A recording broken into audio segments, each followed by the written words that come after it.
बिस्मिल्लाहिर्रहमानिर्रहीम। आज की लैब में हम पढ़ेंगे बक कन्वर्टर विद फीडबैक। ठीक है, मेनली हमारा फोकस होगा इम्प्लीमेंटेशन पे। ठीक है कि हमने इम्प्लीमेंट कैसे करना है फीडबैक सिस्टम को। We have a controller and we have a plant. Now how to implement controller on the plant.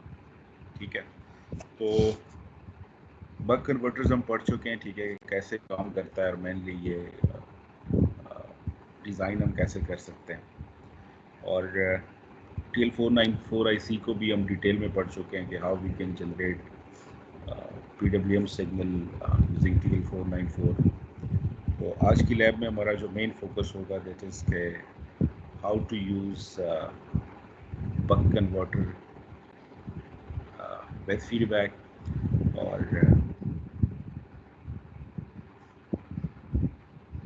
Problems क्या हैं अगर हम फीडबैक यूज़ नहीं करते सिस्टम में, तो हमारे पास क्या प्रॉब्लम्स आ सकती हैं। ठीक है, और उन प्रॉब्लम्स को हम कैसे रिमूव करता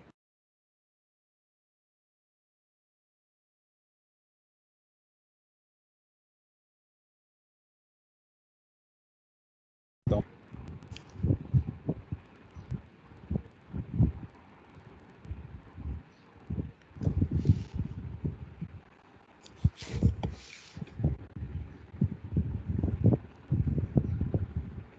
कि हमारे पास सर आपकी आवाज सर बयान में चली गई थी।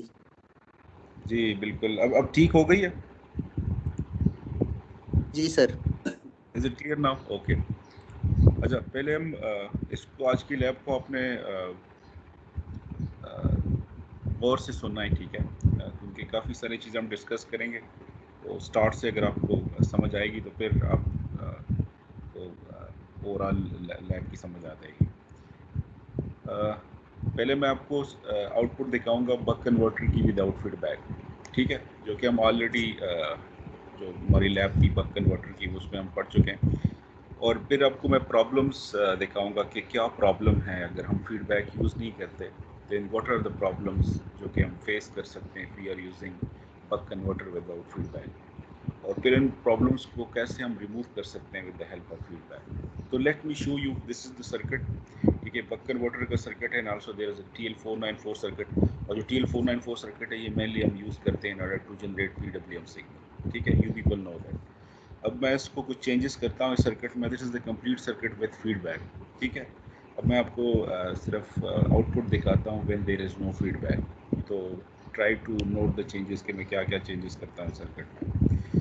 हमने अभी तक जो यूज़ किया है, अगर आपको याद हो, हम क्या करते थे, हम रेफरेंस जो DTC पिन है इस पर हम रेफरेंस वोल्टेज देते थे, और जो कि मैंने आपको कहा था कि इसकी मैक्सिमम वैल्यू जो है वो 3.3 वोल्ट है, यानी 0 से 3.3 वोल्ट है। तो अगर हम reference voltage is 0, it means that duty cycle is 0%। F reference voltage is 3.3, it means that duty cycle is 100%। तो इसको हम क्या कर रेफरेंस को हम वेरी करते थे, और जिसकी वजह से PWM सिग्नल वेरी करता था, और जो आउटपुट वोल्टेज है वो भी साथ साथ वेरी करती थी, क्योंकि आउटपुट वोल्टेज जो है वो it is dependent on the PWM signal. लेकिन हम सेम ये काम जो है हम इस तरह से भी कर सकते हैं कि अगर हम जो पिन नंबर 4 है इसको ग्राउंड कर दें, और फीडबैक पिन पे हम क्या करते हैं, एक वेरिएबल सप्लाई लगा दें 0 से 3.3 वोल्ट तक। तो हमें सेम जब हम वेरी करेंगे वेरिएबल सप्लाई को, ठीक है, 3.3 वोल्ट की जो हमने लगाई होगी, तो क्या होगा, PWM सिग्नल वेरी करेगा, जिससे आउटपुट वोल्टेज भी क्या होगी, चेंज होगी। यानी सेम फंक्शन है, कोई there will be no difference. या तो हम क्या करें, फीडबैक पिन को ग्राउंड कर दें और DTC पिन पे वेरिएबल सप्लाई कनेक्ट कर दें, या फिर DTC पिन को ग्राउंड कर दें, फीडबैक पिन पे क्या कर दें, वेरिएबल सप्लाई कनेक्ट कर दें। तो जो हम क्या करेंगे, वोल्टेज चेंज करेंगे, जो हमने सप्लाई लगाई होगी, दी PWM सिग्नल विल चेंज, जिसकी वजह से क्या होगा, दी output voltage will also change. अच्छा, ये जो दो रजिस्टर हैं यहाँ पे जो आउटपुट पे मैंने लगाए हैं, R11 और R22, they are mainly used to sense the output. तो भी हम क्योंकि देखना चाह रहे हैं कि हमारे पास क्या आउटपुट आएगी जब क्या होगा when there is no feedback, तो इसको भी मैं क्या करता हूँ, डिस्कनेक्ट करता हूँ सर्किट से। ठीक है, ये मैंने क्या किया, ये जो दो फीडबैक जो हमने ये जो फीडबैक को सेंस करने के लिए जो हमने दो रजिस्टर लगाए हैं, इसको मैंने डिस्कनेक्ट किया, और जो रेफरेंस वोल्टेज इसको मैंने क्या किया, डायरेक्टली कनेक्ट किया है फीडबैक पिन के साथ। लेट मी शो यू, इसको मैं डायरेक्टली कनेक्ट कर देता हूँ फिर फीडबैक में।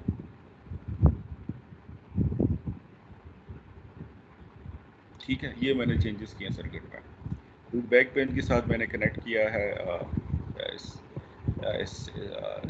सप्लाई को, ठीक है। और जो वोल्टेज डिवाइडर सर्किट था जिसको हम आगे हम डिस्कस करेंगे, ठीक है, कि जिसको हम यूज़ करते हैं फीडबैक को सेंस करने के लिए, उसको भी मैंने डिस्कनेक्ट कर दिया। या इन अदर वर्ड, अब ये जो सर्किट है ना, that is an open loop, there is no feedback and there is no controller, ठीक है। अच्छा, and let me show you this output of this circuit, ठीक है। अच्छा, और जो VI है इट इज लेट्स 12 वोल्ट, जो रेफरेंस वोल्टेज है वो क्या है, दैट इज 2.3। लेट्स सी के क्या आउटपुट हमारे पास आती है।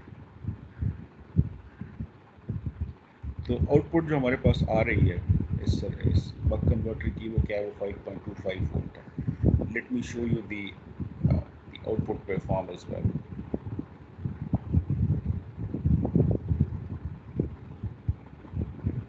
ठीक है, ये PWM सिग्नल है, PWM सिग्नल जो कि जिससे क्या हो रहा है, स्विच जो है वो ऑन ऑफ हो रहा है, ठीक है। या signal generated by the TL494, यहाँ पे गेट पे जो सिग्नल अपीयर हो रहा है मॉसफेट के, ठीक है। जिससे क्या होगा, ये मॉसफेट क्या होगा, ऑन ऑफ होगा और हमें हमें आउटपुट पे रीलोड के अक्रॉस हमें वोल्टेज मिलेगी, ठीक है। Now let me show you the output signal. इस ट्रेस को मैं रिमूव करता हूँ। लेट V0 CK,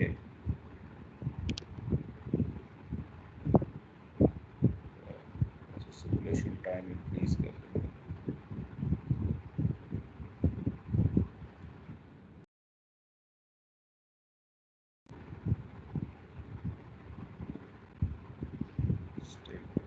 अभी स्टडी स्टेट वैल्यू जो है वो शो नहीं हो रही, तो increase the settling time to let's 50 millisecond. Simulation time है वो इंक्रीज करते हैं ताकि हमें स्टडी स्टेट वैल्यू भी नज़र आ जाए। तो अच्छा, अब आप क्लियरली आप देख सकते हो कि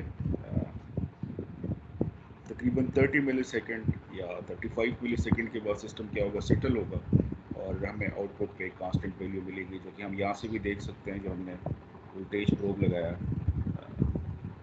दैट इज 5.25 आ रही थी, या फिर हम इसका क्या कर सकते हैं, we can also see the trace of the output signal.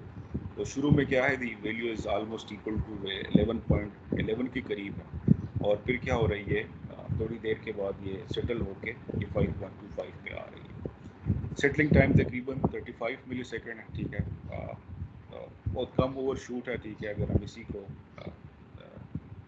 अगर आप स्टार्टिंग वैल्यू ले लें, ठीक है, कि 11.2 इज और initial value of the output, तो finally output is reaching to 5.25 volt and there is a small overshoot. और जो सेटलिंग टाइम है हमारा वो कितना है, वो तकरीबन अप्रॉक्सीमेट सेटलिंग टाइम जो है वो 35 मिलीसेकंड है। अब ये जो है, this is the output of the buck converter without feedback, ठीक है। अच्छा, अब प्रॉब्लम्स क्या है इसमें, ये हम पढ़ चुके हैं, ठीक है। पिछली लैब हमारी दूसरी, उसमें हमने डिटेल में पढ़ा था, ठीक है। लेकिन फ़र्क सिर्फ ये है, अगर हम आज की लैब को कंपेयर करें विद द प्रीवियस लैब, तो उसमें हम क्या कर रहे थे, DTC पिन के साथ हम कनेक्ट कर रहे थे सप्लाई को। अब हम क्या करें, फीडबैक पिन के साथ कनेक्ट करें, ठीक है। और उसमें हमने फीडबैक पिन को ग्राउंड किया था और DTC पिन के साथ हमने कनेक्ट किया था सप्लाई को। तो आज की लैब में हम क्या करें, हमने DTC पिन को ग्राउंड किया और we have connected variable supply to the feedback pin. और कोई डिफरेंस नहीं है जो कि हमने पिछली लैब में, जो हमने बक कन्वर्टर की लैब हमने की है, उसमें पढ़ा था। अच्छा, अब इसमें प्रॉब्लम क्या है, ठीक है। व्हाट आर द प्रॉब्लम्स, इसमें क्या इश्यूज हैं जिसकी वजह से हम क्या करते हैं, बक कन्वर्टर को के साथ हम फीडबैक लगाते हैं, ठीक है, और साथ हम एक कंट्रोलर लगाते हैं ताकि जो प्रॉब्लम्स हैं, जो इश्यूज हैं, वो हम रिजॉल्व कर सकें। अच्छा, let me show you the problem. Buck converter को एज ए सेट की वी यूज़ करते हैं इनपुट को स्टेप डाउन करने के लिए, ठीक है। लेकिन हमारा ऑब्जेक्टिव ये होता है कि हमें स्टेप डाउन इनपुट मिले, लेकिन जो हमें आउटपुट, जो हमें स्टेप डाउन सिग्नल मिले, वो क्या, वो लोड इंडिपेंडेंट हो, यानी वो लोड के साथ वो क्या, वो चेंज ना हो। क्योंकि लोड में भी हम 10 ओम का भी लगा सकते हैं बक बक कन्वर्टर के साथ या वो स्टेप डाउन वोल्टेज के साथ, 100 ओम का भी, 200 ओम का, 500 ओम का, we can connect any load. लेकिन वी डिसाइड कि हमारी आउटपुट जो है वो क्या, वो लोड से चेंज ना करे। ठीक है, जिस तरह डीसी पावर सप्लाई होती है, उसकी वोल्टेज हम एक दफ़ा सेट कर लेते हैं, फिर हम लोड को वेरी करते हैं, 1K का लोड लगाएं या 10K का लोड लगाएं, the voltage of that supply doesn't very with the load. ठीक है, तो सेम इज़ कि हम यहाँ पे जो अगर हम बक कन्वर्टर को यूज़ कर रहे हैं इस इनपुट को स्टेप डाउन करने के लिए, the output of the buck converter should be independent of the load. ठीक है, तो अब लेट्स सी के वेदर कि अगर हम फीडबैक यूज़ नहीं करते, ठीक है, और ओपन लूप में यूज़ करते हैं बक कन्वर्टर को, then the output of the buck converter will depend on the load or not। तो लेट्स वेरी करते हैं लोड को, सी के क्या फ़र्क पड़ेगा अगर हम लोड वेरी करेंगे, तो बक कन्वर्टर के आउटपुट पे क्या फ़र्क पड़ेगा। Let's change this signal, the value of the load resistor to 500 ohm and see के क्या what will be the output of the buck converter।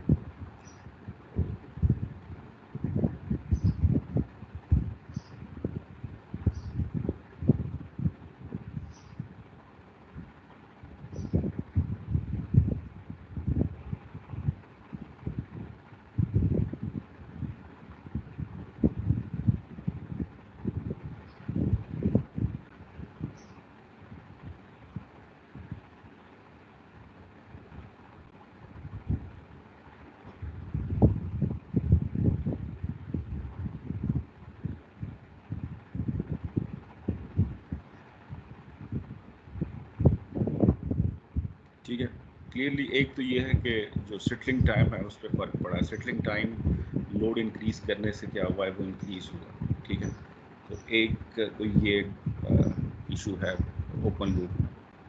ठीक है, थोड़ा सा टाइम और इंक्रीज़ करते हैं ताकि हम स्टडी स्टेट वैल्यू को भी एग्जामिन कर सकें। तो इसको मिली सेकेंड की जगह 100 मिली सेकेंड का इज़ द सिमुलेशन टाइम। ठीक है, सिमुलेशन टाइम मैंने इंक्रीज़ किया, ठीक है, ताकि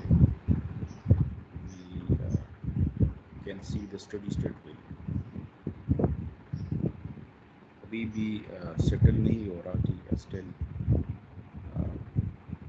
we can only see the transient behaviour. हम स्टडी स्टेट बिहेवियर को भी 150 मैंने कर लिया। ठीक है, सिमुलेशन टाइम को लेट्स सी के can we see the steady state value और नॉट। ये स्टिल थोड़ा सा और 200 अगर कर लेंगे तो may be we can.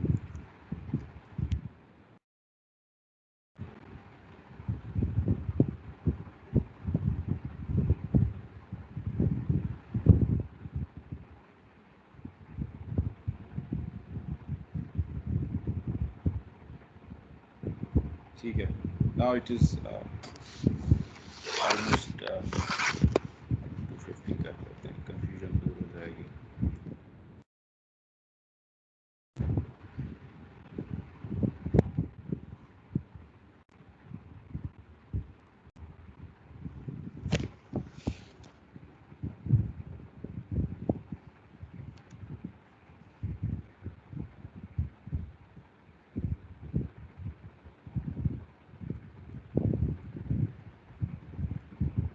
Clearly you can see के जो स्टडी स्टेट वैल्यू है वो है तकरीबन 5.6 के करीब। ठीक है, this is when load is 500 ओम। ठीक है, तो 5 ये साथ साथ ये नोट करते जाएं। ठीक है, the steady state value is 5.56। ठीक है, at RL is equal to 500 ohm and the steady state value was 5.25 when RL was 200 ohm। तो देखें ना 5.25 से चेंज होके 5.56 हुई है, लेकिन वो फ़र्क पड़ा है। ठीक है, स्टडी स्टेट वैल्यू का। और सेकंड अगर आप देखें कि जो सेटलिंग टाइम है उसकी वैल्यू बढ़ के 35 मिली सेकेंड थी when load was 200 ohm and now it has reached to almost 160 millisecond. ठीक है, तो सेटलिंग टाइम पे भी काफ़ी फ़र्क पड़ा है। ठीक है, settling time is increase from 35 millisecond to 160 millisecond, and the output value is increased from 5.25 to 5.56. जी, कोई question, students? सर 1.25 पे लोड ट्वेल्व आवाज़ आपकी क्लियर नहीं आ रही बेटा, थोड़ा सा ऊंचा बोलो ताकि 5.25 पे RS नहीं आ रही आपकी आवाज़।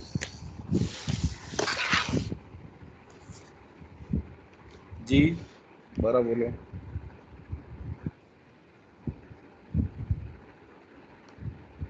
Hello students. सर 5.25 पे RL की वैल्यू क्या थी? शुरू में स्टार्ट में हमने आरएल की वैल्यू रखी थी 200 ओम, ठीक है। यहाँ पे जो स्टार्टिंग वैल्यू हमने जो जिस वैल्यू के लिए हमने डिज़ाइन किया था ना buck converter, that was 200 ohm. अब हम देखना चाह रहे थे कि what are the issues in buck converter without feedback.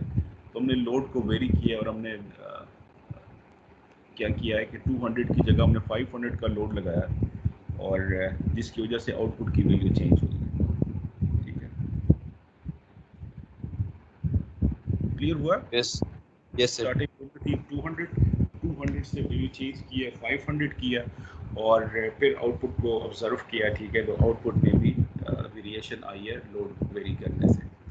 Second जो parameters that can very is the source voltage. ये सोर्स में भी क्या हो सकती है, वेरिएशन आ सकती है। ठीक है, अभी 12 वोल्ट है तो मे बी कि ये इसमें वेरिएशन आ जाए। ठीक है, 1 वोल्ट या 2 वोल्ट की, तो उससे भी क्या हो सकता है, the output value can change. ठीक है, although बाकी पैरामीटर्स क्या होंगे, कांस्टेंट होंगे, there will be no change in the in the value of the inductor capacity and also in the switching frequency. लेकिन if there is a variation in the input voltage or there is variation in the load, the output voltage will change. तो ये issues हैं जिनको हमने क्या करना है, resolve करना है with the help of the feedback. तो clearly load vary करने से हमने देखा कि there is a variation in the output voltage, settling time पे भी फर्क पड़ा है। ठीक है, और steady state value पे भी। Let me show you कि अगर हम input को change करते हैं फिर भी output की value क्या होगी, change होगी। तो मैं उसको वापस क्या कहता हूँ, जो नॉमिनल वैल्यू है लोड की, इट इज 200, आरएल को 200 ओम सेट करता हूँ, and let's very this input voltage, और देखते हैं कि अगर इनपुट वोल्टेज को वेरी करते हैं तो आउटपुट वोल्टेज पे क्या फर्क पड़ता है। सो लेट्स सी दैट।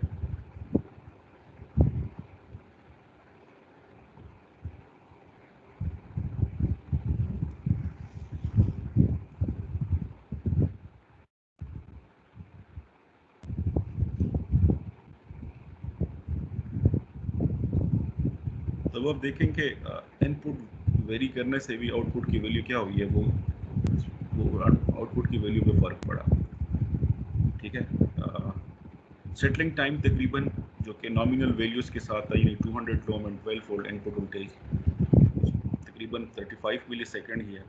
लेकिन जो आउटपुट वोल्टेज है now it is reach to तकरीबन 4.25।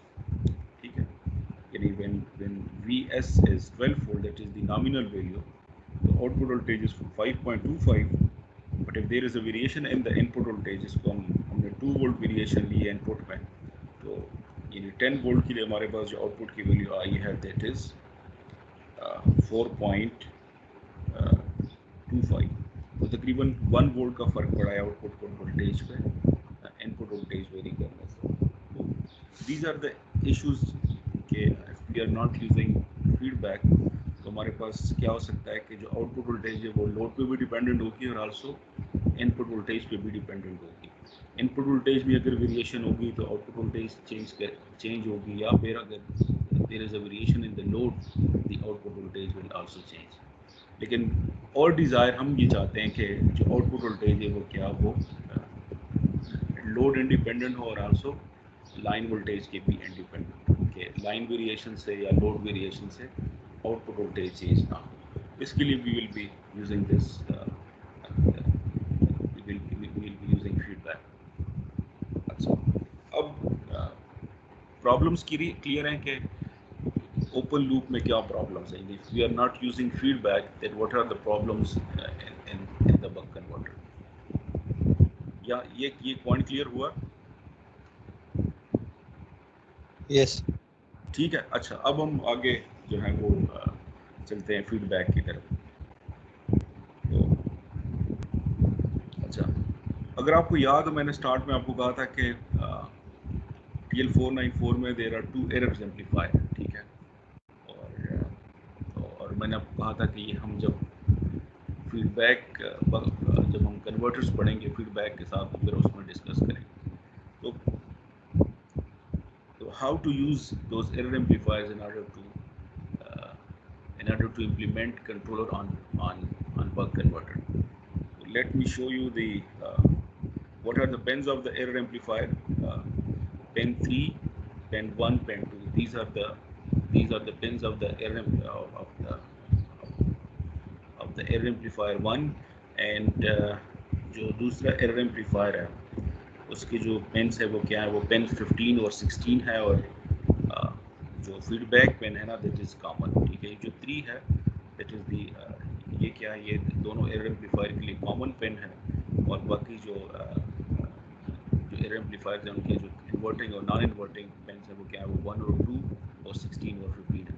तो हम आज की लैब में किसी एक को यूज़ करेंगे, ठीक है। We will use this first error amplifier जिसके इन्वर्टिंग और नॉन इन्वर्टिंग पेन्स क्या है 1 और 2 है, और जो फीडबैक पेन है वो क्या है, वो इट इज़ 3।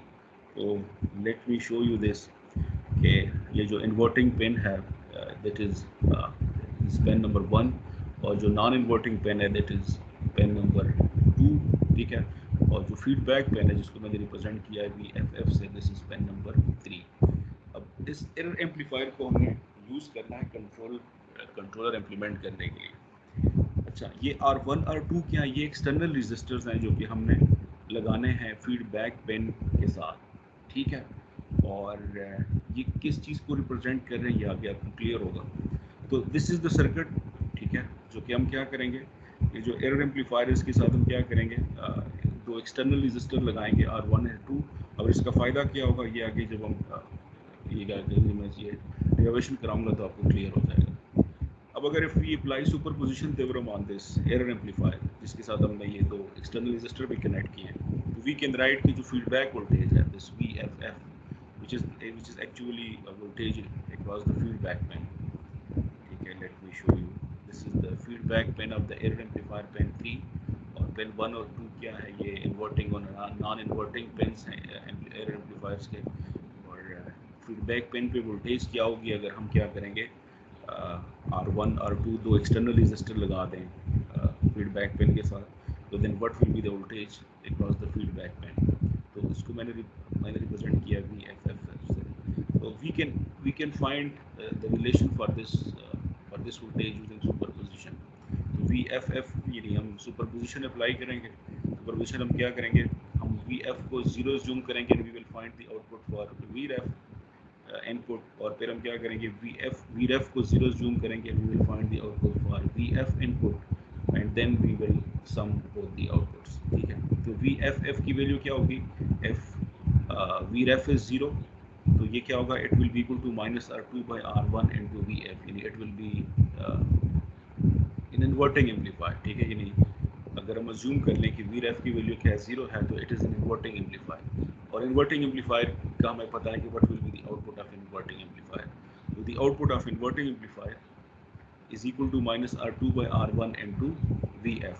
और फिर जो नॉन इन्वर्टिंग एम्पलीफायर है, ये अगर VF को हम अज्यूम कर दें और कंसिडर करें कि there is only VREF signal, तो then this circuit will be a non inverting amplifier. और नॉन इन्वर्टिंग एम्पलीफायर का हमें फार्मूला पता है कि the output voltage is equal to 1 + R2/R1 into VREF। तो इसे सेट कि हम दोनों एंड्स पे क्योंकि हम इनपुट दे रहे हैं, ठीक है, so the output will be equal to sum of the outputs, ठीक है। तो what will be VFF will be equal to -R2/R1 into VF plus 1 + R2/R1 into VREF। ये क्लियर है यहाँ तक कि how we have reached to this relation,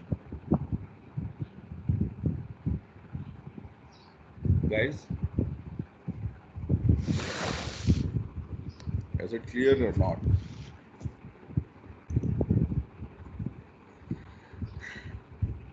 students sir clear हुआ, समझ आ गई है इसकी? यानी सिंपल क्या है, there is an operational amplifier और उस ऑपरेशनल एम्पलीफायर के साथ हमने क्या किए हैं, दो रजिस्टर कनेक्ट किए हैं R2 और R1 और फिर हमने सुपरपोजिशन थ्योरम अप्लाई किए in order to find the relation for the feedback voltage. तो फीडबैक वोल्टेज जो हमारे पास आएगी, यानी जो फीडबैक पिन पे जो वोल्टेज होगी, इट विल बी क्या होगी, it will be equal to -R2/R1 into VF plus 1 plus R2/R1 into VREF। यानी अगर VREF 0 होगा तो it will be acting as an inverting amplifier, और अगर VF 0 होगा तो फिर it will be acting as non inverting amplifier, और VF और VREF दोनों क्या है वो नॉन जीरो है, तो then the output will be equal to this expression. Yes, we can find the output from this equation. अच्छा, अब इसको थोड़ा सा अगर हम सिंप्लीफाई कर दें तो वी कैन राइट के यहाँ से क्या होगा, VREF क्या होगा, VREF plus VREF by R2 by R1 minus R2 by R1। यानी थोड़ा सा अगर हम सिंप्लीफिकेशन कर लें वी कैन डू इट, तो हमारे पास जो फाइनल रिलेशन आएगा फीडबैक सिग्नल के लिए, it will be equal to VREF plus VREF minus VF into R2 by R1। अच्छा, अब कंट्रोल में आप पढ़ चुके हैं कि जो एरर होता है, ठीक है, फीडबैक सिस्टम में, that is equal to reference voltage minus feedback signal. तो इसको VREF minus VF is the error signal, ठीक है, so I have represented error signal with E। VREF जो है it is the voltage at the non inverting and, ठीक है, और R2 by R1 क्या है, it is actually the gain, जो जिसको हम प्रोपोर्शनल गेन कहते हैं, ठीक है, क्योंकि यहाँ पे हमने सिर्फ दो कंपोनेंट सेट किए R1 और 2, और if we are using only two external, अगर हम सिर्फ दो ही रजिस्टर्स यूज़ कर रहे हैं या कनेक्ट कर रहे हैं आप के साथ, तो दैट जो हमारे पास जो कंट्रोलर होगा वो क्या होगा, वो प्रोपोर्शनल होगा। सर तौसीफ ने आपको पिछली लैब में बताया था कि आपने PID या PD कंट्रोलर डिज़ाइन कैसे करना है, फिर आपको सर्किट्स की वैल्यूज़ भी बताई थी कि अगर आप PID डिज़ाइन कर रहे हो तो फिर आपके पास कैपेसिटर की क्या वैल्यू होगी, R1 की क्या वैल्यू होगी, R2 की क्या वैल्यू होगी। तो इस तरीके से आप क्या कर सकते हो, once you have find those values, यानी एक दफ़ा आपने कंट्रोलर डिज़ाइन कर लिया, ठीक है, और आपके पास कैपेसिटर और रेजिस्टर्स की वैल्यूज़ आ गई हैं, तो आप क्या करोगे, जिस तरह हमने प्रोपोर्शनल के लिए R1 और 2 को कनेक्ट किया है एरर एम्पलीफायर के साथ, सेम उसी तरीके से आप क्या करोगे, you will connect the capacitors, and अगर कोई इंडक्टर भी आप यूज़ करें, you will connect the inductors, capacitor and resistor with this error amplifier. यानी ये जो सर्किट हम डिस्कस कर रहे हैं that is for proportional controller, और R1 और 2 क्या है, it will control the gain, the proportional gain. तो अगर आपका PID कंट्रोलर है तो उसमें कैपेसिटर्स भी होंगे, इंडक्टर भी हो सकते हैं, ठीक है, और रेजिस्टर्स भी। तो आपने क्या करना है, उन कंपोनेंट्स को क्या करना है, कनेक्ट करना है विद दिस एरर एम्पलीफायर, ठीक है। तो फिर आपका क्या करेगा, आपका अब इस तरीके से आप डिराइव भी कर सकते हो कि आपका कंट्रोल ला क्या बनेगा अगर आप कैपेसिटर्स भी साथ कनेक्ट कर रहे हैं और इंडक्टर्स भी क्या कर रहे हैं, कनेक्ट कर रहे हैं। Simply use the superposition theorem, you will get your final control law. This is the control law that is for the proportional controller only, ठीक है, क्योंकि हमने सिर्फ दो रजिस्टर कनेक्ट किए R1 R2। अच्छा जी, यहाँ तक हमारे पास जो फाइनल रिलेशन आया है दैट इज VREF प्लस, अब R2 by R1 किस चीज़ को रिप्रेजेंट कर रहे हैं, ये प्रोपोर्शनल गेन को रिप्रेजेंट कर रहे हैं, जिसको मैंने रिप्रेजेंट किया है KP से। अब अगर आपका PID कंट्रोलर है तो ठीक है, उसमें फिर क्या होगा, there will be KI and KD as well, यानी इंटीग्रल गेन भी होगा और डेरिवेटिव गेन भी होगा। लेकिन अगर सिर्फ प्रोपोर्शनल कंट्रोलर है तो there will be only a proportional gain. तो फाइनल रिलेशन जो हमारे पास आएगा that will be equal to VREF plus KPE। अब इसका मतलब क्या है, इसका मतलब ये है कि जो फीडबैक वोल्टेज की वैल्यू होगी it will be equal to the reference voltage if error is 0। अगर there is a non zero error then this feedback voltage will change and finally it will change the PWM signal। यहाँ तक clear है कि how to derive this relation, this feedback voltage is equal to VREF plus KP into E। कोई question जी guys?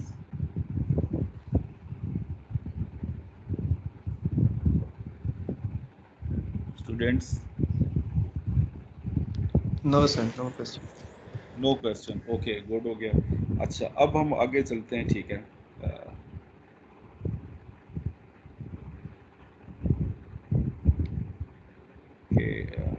How to find the values of R11 and R22। ये जो registers हैं, ये जो वोल्टेज डिवाइडर सर्किट है, जिसको हमने यूज़ करना है फीडबैक को सेंस करने के लिए, इसकी वैल्यूज़ हम कैसे फाइंड करेंगे, ठीक है। अच्छा, ये जो प्रोपोर्शनल गेन है, इसकी वैल्यू तो हम क्या करेंगे, वो हम ट्यून करेंगे इन ऑर्डर टू और रिक्वायरमेंट के, यानी गेन को हम क्या जो कंट्रोलर के गेन्स होते हैं, इनको हम क्या करते हैं, ट्यून करते हैं ताकि हमें रिक्वायर्ड आउटपुट मिल जाए, ठीक है। तो ये आप कंट्रोल में भी पढ़ रहे होंगे, ठीक है, कि कंट्रोलर डिज़ाइन कैसे करना है और फिर गेन से फ़र्क क्या पड़ता है आउटपुट पे। तो ये जो यानी हमारे पास अब जो कंट्रोल पैरामीटर है, जो कंट्रोलर गेन है, जिसको हमने वेरी करना है in order to obtain our required results, that is this R2 RP1 and RP2, which जिससे क्या होगा, इस RP1 RP2 को चेंज करेंगे तो क्या होगा, दी प्रोपोर्शनल गेन विल चेंज, जिसकी वजह से जो आउटपुट की वैल्यू होगी वो भी क्या होगी, वो चेंज होगी। अनदर जो हमें ज़रूरत होती है, that is this voltage divider circuit, because we अब हमें क्या करना है, हमें फीडबैक लेना है, ठीक है, जिसके लिए हमने क्या करना है, एक वोल्टेज डिवाइडर सर्किट यूज़ करना है। उस वोल्टेज डिवाइडर सर्किट की वैल्यूज़ क्या होंगी, और इसको गौर से सुने, ठीक है। ये आसान है, लेकिन आपको कंसेप्चुअल कंसेप्ट आपका क्लियर होना चाहिए कि आपने डिज़ाइन कैसे करना है वोल्टेज डिवाइडर सर्किट को in order to sense the output. तो इट्स वेरी सिंपल, ठीक है। वी नो दैट के यूजिंग वोल्टेज डिवाइडर रूल, हमारे पास वोल्टेज डिवाइडर रूल VF की वैल्यू क्या होगी, यानी दिस इज द सर्किट, ये वोल्टेज डिवाइडर सर्किट है, और R22 के क्रॉस वोल्टेज को मैं कह रहा हूँ दिस इज VF, और R11 के इनपुट पे जो वोल्टेज आ रही है दैट इज दी आउटपुट। यानी हमने क्या करना है, इस वोल्टेज डिवाइडर सर्किट को लोड के पैरेलल में कनेक्ट करना है, ठीक है, in order to sense the output of the buck converter. अब इसकी वैल्यूज़ क्या होंगी, तो we can find its values from voltage divider rule. अगर हम वोल्टेज डिवाइडर रूल अप्लाई करेंगे, ठीक है, तो हमारे पास जो VF है, यानी voltage across R22, it will be equal to R2 divide by R1 plus R2, ठीक है। यानी मैंने आसानी के लिए इसको क्या किया हुआ, यानी दिस इज एक्चुअली R22 जो सर्किट में मैं यूज़ कर रहा हूँ। जो R2 जो है वो किसकी इक्वल है, इट इज़ R22, और जो R1 है इट इज़ R11, क्योंकि आगे भी हम यहाँ पे भी R1 और R2 यूज़ कर रहे हैं, तो कन्फ्यूजन से बचने के लिए मैंने इसको नाम दिया है R11 R22, लेकिन फार्मूले में मैं इसको क्या कर रहा हूँ, यूज़ कर रहा हूँ R1 R2 के नाम से, ठीक है। बट ये R1 और 2 किस चीज़ को रिप्रेजेंट करें, ये रिप्रेजेंट कर रहे हैं, ठीक है, ये जो वोल्टेज डिवाइडर सर्किट है जो कि हम यूज़ कर रहे हैं वोल्टेज को सेंस करने के लिए, इनकी वैल्यूज़ को रिप्रेजेंट कर रहे हैं। कंफ्यूज ना हो, ठीक है। तो R2 की वैल्यू VF की वैल्यू हम लिख सकते हैं कि जो फीडबैक वोल्टेज है it will be equal to R2 by R1 plus R2 into V0, ठीक है। अगर इसको हम सिंप्लीफाई करना है, ठीक है, वी कैन इजीली इसको सिंप्लीफाई कर सकते हैं। हमारे पास जो फाइनल रिलेशन आएगा सिंप्लीफिकेशन के बाद, that will be equal to this कि 1 plus R1 by R2 is equal to V0 by VF, where V0 is the output voltage of the buck converter and VF is the feedback signal, ठीक है। अच्छा, अब और ये जो R1 actually it is equal to R11, और जो R2 है इट इज़ R22। अब हमने इस रिलेशन से हमने फाइंड करना है कि R11 और R22 की वैल्यूज़ क्या होंगी if we know the output voltage. यानी अगर हमें आउटपुट वोल्टेज पता है, how we can find the value of R11 and R22। तो इसको थोड़ा सा गौर से आपने सुनना है, ठीक है, कि कैसे हम फाइंड करेंगे। रिलेशन हमारे पास आ गया है, ठीक है, वो ये रिलेशन हमारे पास वोल्टेज डिवाइडर रूल से आता है, ठीक है। अगर हम वोल्टेज डिवाइडर रूल यूज़ करेंगे वोल्टेज डिवाइडर सर्किट पे, we will get this relation. अब इस रिलेशन से हमने फाइंड करना है कि वैल्यूज़ हमने यानी वैल्यूज़ हमने निकालनी है R11 और R22 की। अच्छा, अब डिफरेंट तरीके लोग यूज़ करते हैं, ठीक है। एक तरीका तो ये है कि एज आई सेड कि जो मैक्सिमम वोल्टेज है फीडबैक पिन पे जो हम अप्लाई कर सकते हैं दैट इज़ 3.3 वोल्ट, ठीक है। यानी this is the max feedback pin पे जो मैक्सिमम वोल्टेज है जो कि हम अप्लाई कर सकते हैं वो 3.3 वोल्ट, इससे ज़्यादा वोल्टेज हम अप्लाई नहीं कर सकते। और जो मैक्सिमम आउटपुट वोल्टेज है, ठीक है। वी कैन आल्सो फाइंड कि इस बक कन्वर्टर की मैक्सिमम आउटपुट वोल्टेज क्या होगी, वो भी हम फाइंड कर सकते हैं, ठीक है। और बक कन्वर्टर में एज आई सेड कि अगर 100% ड्यूटी साइकिल होगा फिर the output voltage will be equal to 12 volt, और अगर 100 से कम होगा then the output voltage will be less than 12. That we know from the theory of the buck converter. के buck converter की जो maximum voltage है it is equal to the input voltage, और जो minimum voltage it may be zero. The value can vary from zero to the maximum input voltage, or depend on the PWM signal. If PWM signal is zero, output will be zero, and if PWM signal is 100%, the duty cycle of PWM signal is 100%, the output will be equal to the input voltage, which is 12 volt. ठीक है, जिसको हम क्या कह रहे हैं कि we are applying 12 volt signal to this converter. अच्छा, अब 3.3 वोल्ट हम इस पिन पे मैक्सिमम अप्लाई कर सकते हैं, और 12 वोल्ट हमें मैक्सिमम आउटपुट वोल्टेज यहाँ पे मिल सकती है। तो यानी अच्छा, अब हम ये अज्यूम ये कर रहे हैं कि अगर हम यहाँ पे 3.3 अप्लाई करते हैं तो we will be getting 12 volt across the output, ठीक है। और अगर 3.3 के लिए हमें आउटपुट मिल रही है 12 वोल्ट, तो इसका मतलब ये है कि एरर की वैल्यू हमें क्या मिलनी चाहिए, वो 0 मिलनी चाहिए, ठीक है। क्योंकि मैक्सिमम पे हमें मैक्सिमम आउटपुट मिल रही है, इसका मतलब ये है कि एरर को हम अज्यूम करें कि एरर इज 0। अब अगर एरर 0 है, इसका मतलब ये है कि जो Vref है it is equal to Vf, यही है ना, अभी हमने पढ़ा था कि इफ एरर इज 0, यानी अगर एरर की वैल्यू क्या है वो 0 है, तो एरर क्या है, it is the difference between Vref and Vf। तो if error is 0 it means that जो रेफरेंस वोल्टेज है it is equal to the feedback signal. तो हमारे पास ये दोनों वैल्यूज आ गई हैं इस इक्वेशंस में, जो कि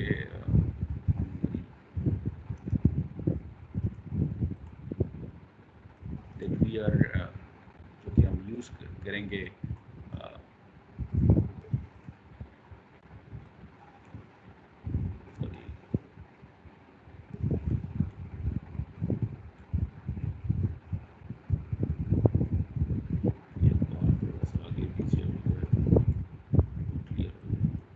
यहाँ पे this is 1 plus R2 by R1 by R2 is equal to V naught by Vf.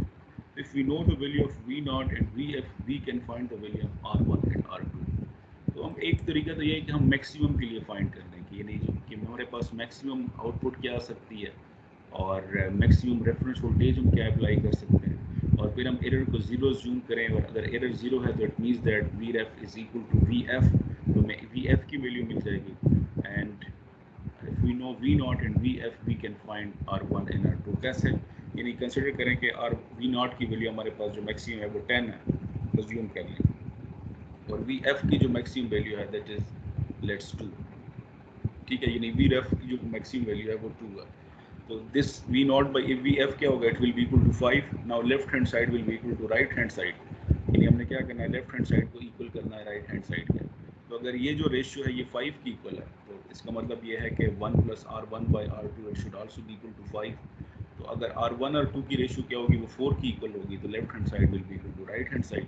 या फिर आसान अल्फाज में हम ये कह सकते हैं कि अगर 1 हम 40 के सेलेक्ट कर लें और R2 जो है वो 10 के सेलेक्ट कर लें, तो left hand side will be equal to the right hand side. इन इस तरीके से हम क्या करेंगे कि हम V नॉट फाइंड कर लेंगे, Vf फाइंड कर लेंगे, हमारे पास फिर रेशियो फाइंड कर लेंगे, and that ratio should be equal to 1 plus R2 by R1।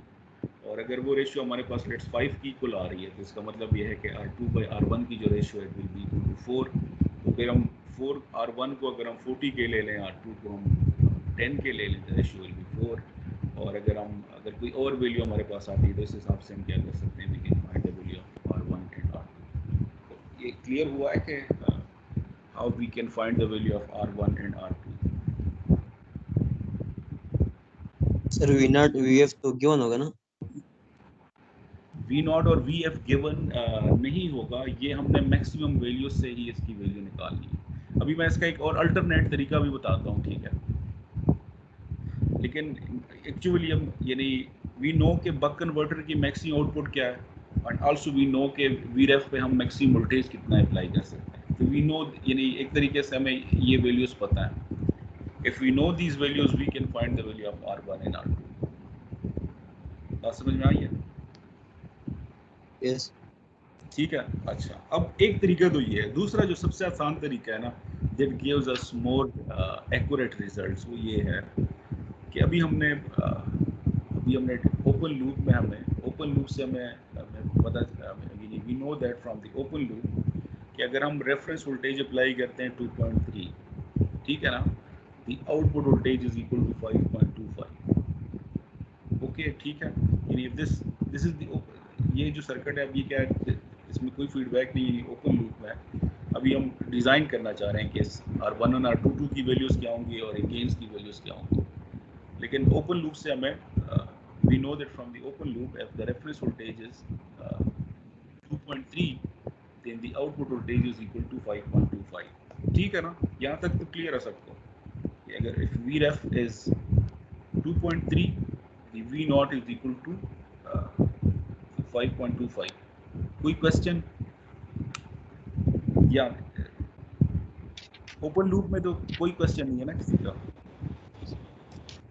Open loop behaviour जो सर्किट का है उससे रिलेटेड किसी का क्वेश्चन है?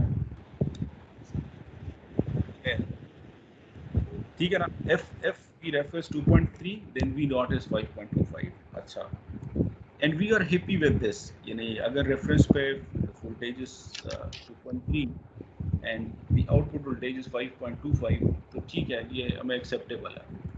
लेकिन प्रॉब्लम ये आएगा जब हम लोड को वेरी करेंगे, फिर क्या होगा, ये जो आउटपुट वोल्टेज है ये चेंज होगी, या फिर हम जब इनपुट को वेरी करेंगे तो फिर आउटपुट वोल्टेज क्या होगी, चेंज होगी। तो हम ये चाह रहे हैं कि हम फीडबैक सिस्टम लगाएं ताकि ये जो वेरिएशन है आउटपुट में ये क्या हो, ये लोड और लाइन से जो वेरिएशन आएगी आउटपुट में वो क्या हो, वो मिनिमम हो या वो ऑलमोस्ट ज़ीरो हो। ठीक है, लेकिन if there is no variation in the load or there is no variation in the input voltage, the output we are getting is acceptable to us। यानी आउटपुट हमें एक्सेप्टेबल मिल रही है, लेकिन लोड वेरिएशन से वैल्यू चेंज होगी या line variation से change होगी। तो हम फीडबैक डिज़ाइन इसलिए करना चाह रहे हैं ताकि लोड या लाइन वेरिएशन से आउटपुट वोल्टेज जो है वो चेंज ना हो। ठीक है, तो Vref is if Vref is 2.3 output voltage is 5.25। अच्छा, अब हम यहाँ पे क्या करेंगे, अगर हमें आउटपुट जो है वो मैं अपनी मर्जी की मिल रही है तो वी विल अस्यूम के जो एरर है वो क्या है, वो ज़ीरो है। ठीक है ना, यानी अगर आउटपुट हमें करेक्ट मिल रही है इसका मतलब यह है कि error is zero. If error is zero it means that Vf is equal to Vref। ठीक है ना, Vf किसकी इक्वल है, Vref की इक्वल है, यानी जो फीडबैक सिग्नल है if it is equal to the reference signal it means that error is zero. तो Vref की वैल्यू हमें पता है कि it is 2.3। It means that कि अगर हम Vf को 2.3 अज्यूम कर लें तो फिर the error will be equal to zero.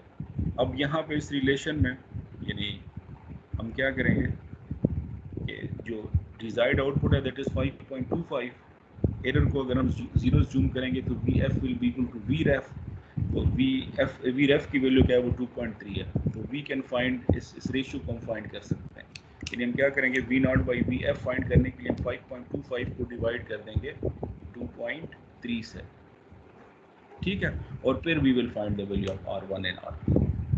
बात समझ में आई है कि हम पहले सर्किट को ओपन लूप में चलाएंगे, ठीक है, और हम रेफरेंस वोल्टेज को इस तरह से सेट करेंगे ताकि हमें रिक्वायर्ड आउटपुट मिल जाए, और फिर हम अज्यूम ये करेंगे कि एरर की वैल्यू क्या है, वो ज़ीरो है। तो it means that if error is zero Vf की वैल्यू क्या होगी, जो फीडबैक की वैल्यू क्या होगी, Vref की इक्वल होगी, and then we will find the value of R1 and R2।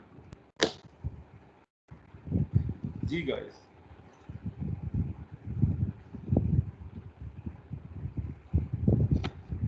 Student समझ आई है? Yes sir. ठीक है ना, थोड़ा सा इसकी प्रैक्टिस करोगे तो फिर ये चीज़ें आपको क्लियर हो जाएंगी। ठीक है, क्योंकि मैं तो नॉन वैल्यूज़ को लेके चल रहा हूँ। ठीक है, आपकी वैल्यूज़ अगर डिफरेंट होंगी तो फिर ये वैल्यूज़ भी आपके पास डिफरेंट ही आएंगी और फिर आपका कंसेप्ट भी बन जाएगा। ठीक है, कि क्यों हम Vref को हम Vf की क्यों इक्वल ले रहे हैं। हम ये कह रहे हैं कि ये सर्किट ओपन लूप में है और ओपन लूप में हमें करेक्ट आउटपुट मिल रही है।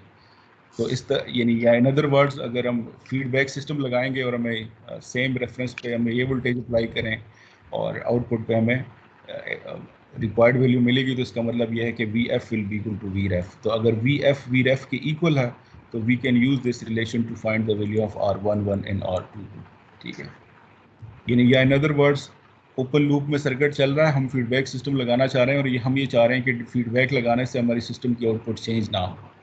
ठीक है, तो अगर फीडबैक हम चेंज नहीं करना चाह रहे हैं फीडबैक लगाने से अपनी सिस्टम की आउटपुट को, तो हमारी जो वी रेफ है should be equal to V F.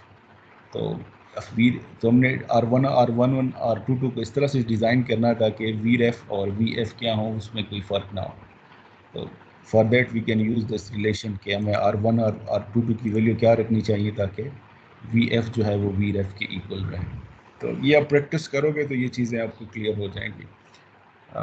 यानी लेकिन पॉइंट यहाँ पे यह है कि we can use this relation in order to find the value of R11 and R22, or we can use this relation to कि हमारे पास जो कंट्रोल लॉ है वो क्या बनेगी, that we can derive from this from superposition theorem. अच्छा जी, हमने दोनों चीज़ें डिस्कस कर ली हैं कि व्हाट आर दीज RP11 और RP22 किसको रिप्रेजेंट कर रहे हैं। एक्चुअली इससे हम क्या कर सकते हैं, we can change the value of the proportional gain, और जो R11 R22 है इसको हम डिज़ाइन कर सकते हैं if we know the value of the reference voltage and also the output voltage. अब हम फाइनल सर्किट की तरफ बढ़ते हैं। ठीक है, कि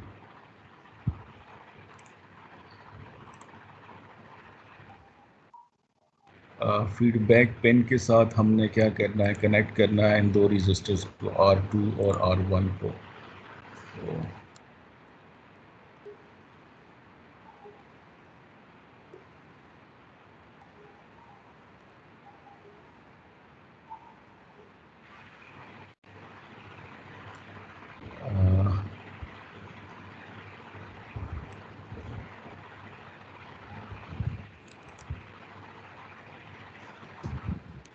सर जी सर ये जो R11 और R22 इनकी वैल्यूज तो हमने इस फार्मूले से फाइंड किया ना, कि अज्यूम किया कि RF और RF के बराबर है, और V0 जो फार्मूला पीछे हमने अभी कैलकुलेट किया है।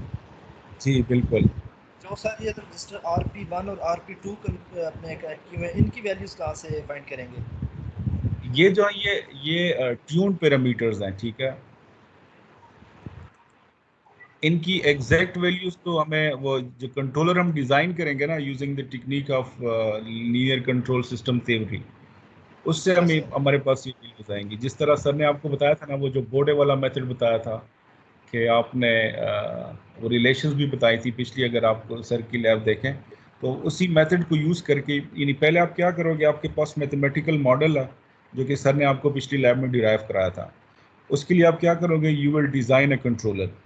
ठीक है, तो कंट्रोलर डिज़ाइन करने के बाद आप क्या करोगे, आपके पास ये वैल्यूज़ आ जाएंगी। अगर आपका प्रोपोर्शनल कंट्रोलर है तो R2 और R1 की वैल्यूज़ आपके पास आ जाएंगी, और अगर आपका PID कंट्रोलर है तो फिर आपको जो कैपेसिटर्स हैं इंडक्टर्स हैं उनकी वैल्यूज़ भी आपके पास आ जाएंगी। फिर आपने क्या करना है, ये जो एक्सटर्नल ये जो रजिस्टर्स और कैपेसिटर्स हैं ये आपने कनेक्ट करने हैं विद दिस एरर एम्पलीफायर। तो यहाँ पे हम अज्यूम ये कर रहे हैं कि we know the value of R2 and R1, और ये वैल्यूज़ यहाँ हमारे पास कहाँ से आएंगी, कंट्रोलर डिज़ाइन से आएंगी। कंट्रोलर डिज़ाइन हम करेंगे मैट लैब में, इस तरह सर सर ने ये आपको पूरा प्रोपोर्शनल कंट्रोलर है फिर? ये प्रोपोर्शनल है। तो अगर आप सिर्फ मैट लैब में प्रोपोर्शनल कंट्रोलर डिज़ाइन करोगे तो you will get the value of R1 and R2, और अगर आपका PID कंट्रोलर है तो फिर आप ये कंट्रोल लॉ भी चेंज हो जाएगा, इसमें और टर्म्स भी इंक्लूड हो जाएंगी। ठीक हुआ, क्लियर हुआ ये पॉइंट? Yes sir. अच्छा, ये मैंने वोल्टेज डिवाइडर सर्किट लगा दिया, ठीक है, और आल्सो एक ये जो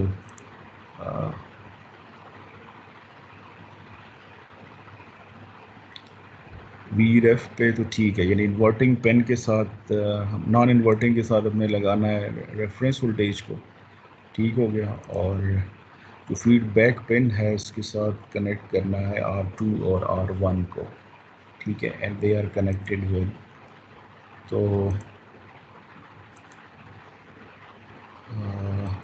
ठीक है, फीडबैक और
ठीक है, तो ये हमारा फाइनली कंप्लीट सर्किट है विद फीडबैक, जिसमें वोल्टेज डिवाइडर सर्किट भी है and also there is a proportional controller circuit as well.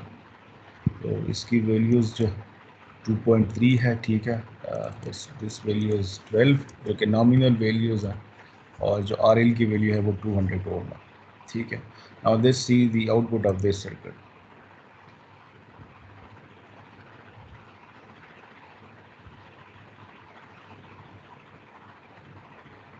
ठीक है, and also let me show you the output waveform.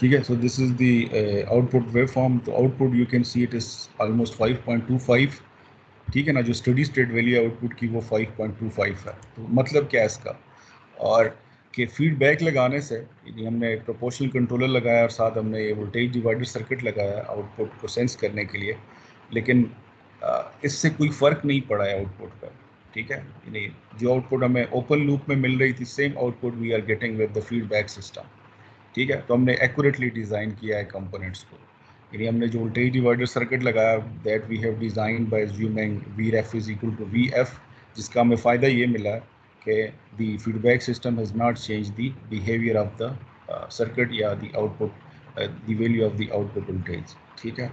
तो लेकिन अब इशू ये आ रहा था कि हमारी जो आउटपुट है वो क्या होता है, it was sensitive to the variation in load and also to the line variation.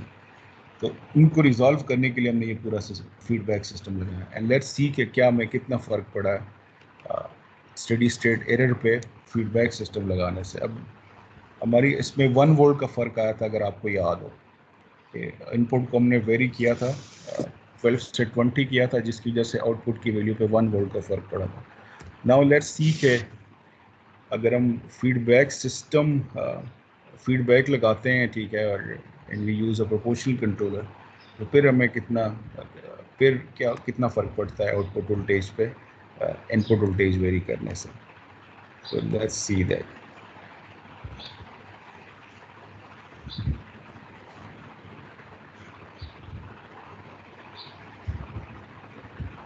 तो क्लियरली यू कैन सी के the average value is still 5.25।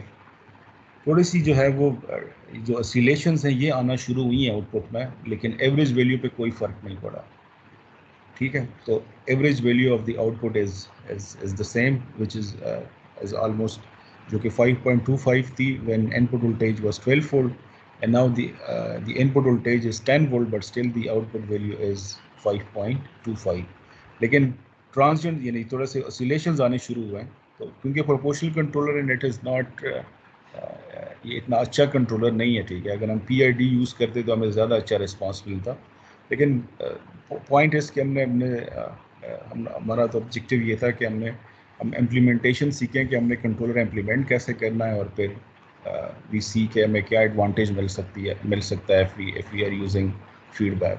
तो क्लियरली यू कैन सी के फीडबैक का फ़ायदा हमें ये मिला है कि जो आउटपुट वैल्यू है उस पर कोई फ़र्क नहीं पड़ा, ऑल्दो थोड़े से ऑसिलेशंस आउटपुट पे हमें मिल रहे हैं, जिसको हम कंट्रोलर को अगर हम PID यूज़ कर लें, इसको यानी कोई अच्छा कंट्रोलर यूज़ कर लें, तो we can remove that oscillation from the output as well.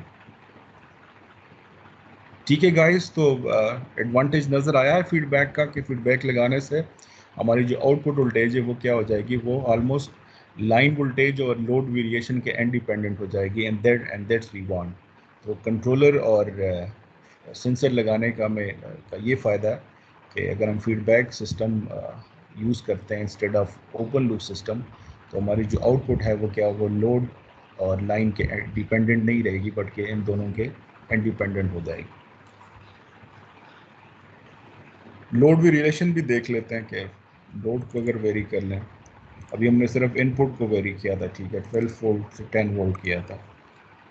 तो इफ़ दिस इज़ 12 वोल्ट और इसको अगर 500 ओम करते हैं तो इससे क्या फ़र्क पड़ता है आउटपुट पे। और दूसरी चीज़ अगर आप नोटिस करें तो सेटलिंग टाइम भी काफ़ी कम हो गया। 35 मिली सेकेंड था ओपन लूप में, now it is reach to 15 millisecond. और अब भी अगर आप देखें तो बहुत ही माइनर सा फ़र्क पड़ा है आउटपुट वोल्टेज पे, and we are getting a good response जिसमें ऑसिलेशंस भी नहीं है और साथ जो सेटलिंग टाइम है वो भी 35 मिली सेकेंड। लेकिन अगर आपको याद हो तो उसमें तकरीबन ये इंक्रीज़ कर गया था 120, 135, 130 मिली सेकेंड तक, लेकिन still it is 35 millisecond. तो एडवांटेज हैं फीडबैक के, जिसकी वजह से हम क्या करते हैं, वी यूज़ अ फीडबैक। लेकिन फीडबैक के लिए फिर हम क्या करेंगे, भी जो हमको कुछ एक्स्ट्रा कंपोनेंट्स ऐड करने होंगे, हमें वोल्टेज डिवाइडर सर्किट डिज़ाइन करना होगा आउटपुट को सेंस करने के लिए, and also we have to design a controller. तो थोड़ा सा हमें क्या करना होगा, कंट्रोलर डिज़ाइन भी हमें आना चाहिए, और फीडबैक जो वोल्टेज डिवाइडर सर्किट है वो डिज़ाइन करना भी आना चाहिए। कास्ट सर्किट का बढ़ जाएगा, लेकिन एडवांटेज हमें ये मिलेगा कि जो आउटपुट वोल्टेज है वो हमें कांस्टेंट मिलेगी। जी गाइस, कोई question, any question related to today experiment?